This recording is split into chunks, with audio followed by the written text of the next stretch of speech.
Excuse me. Huwag mong intindihin si Tipsy. Tayo'y nagbabattle, tol. Di naman na sa Reagan namatay si Taguro, gago, hindi sa energy ball. At wala daw Eddie Wow. Talagang Eddie Wow. Fuck Mindanao. Walang ibang uuwing talunan ngayon kundi ikaw. Because tonight, lose the Mindanao.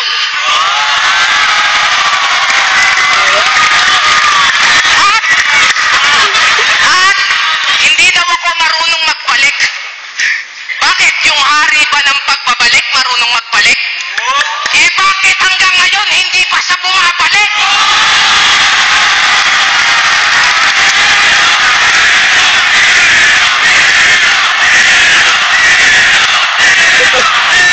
At puro Bataglis, hindi mo ba kaya mag-English ng buo?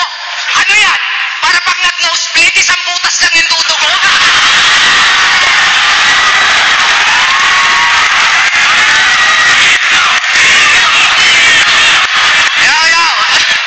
Sabi niya, wala daw kwenta mga banggerang talata. Kung ang mga bala ay tumatama sa inosenteng mga bata. Tama.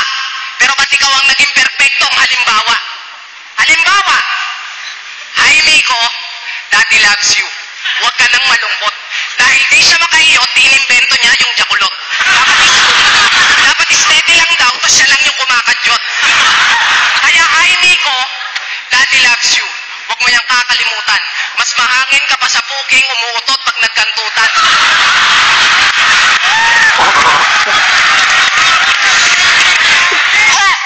Di ba lyrics mo yung mga yan? Eh paano kung si Miko bigla yung mapakinggan?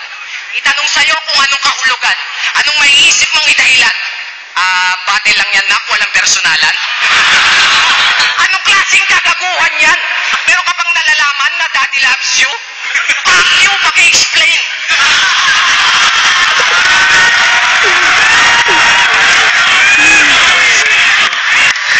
Kung wala kang nakikitang mali sa'yo, may mali na sa'yo. Ayaw mong makita ng anak mo yung mali mo, anong gusto mong makita niya? Yan tama mo? Tama ba yun? Hindi sa lahat ng oras, Zach, laging tama ang pwede mong isolusyon. Kapag naging presidente na daw si Duterte, ubos na ang mga puta-pete. Ganon.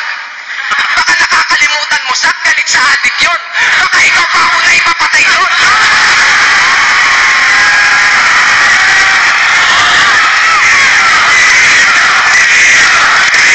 Kaya magbago ka na habang meron pang panahon, kapatid.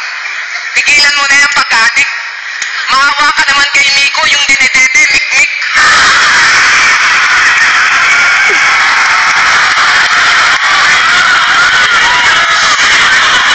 Lintik! Mahal na mahal mo yung anak mo, di ba? Pag nadadamay sa battle, pinagtatanggol mo ba? Hindi mo siya kayang pagbuhatan ng kamay kahit mukhang palong-palo ka na.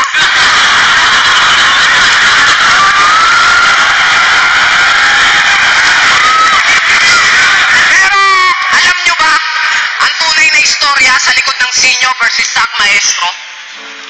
Una ko talagang hinamon si ikatlo. Pero tinapat ako dito kay pangalawa. Alam niyo ba kung bakit pangalawa to? Yung panganya pandalawang tao. Puta pwedeng pangalso. Tao pang pangako sa pangamo. Pero sisiguraduhin ko sa inyong mapapangangato. Makikilala ka na ng lahat ng tao sa pangalang. Sa pangalang Zach Maestro.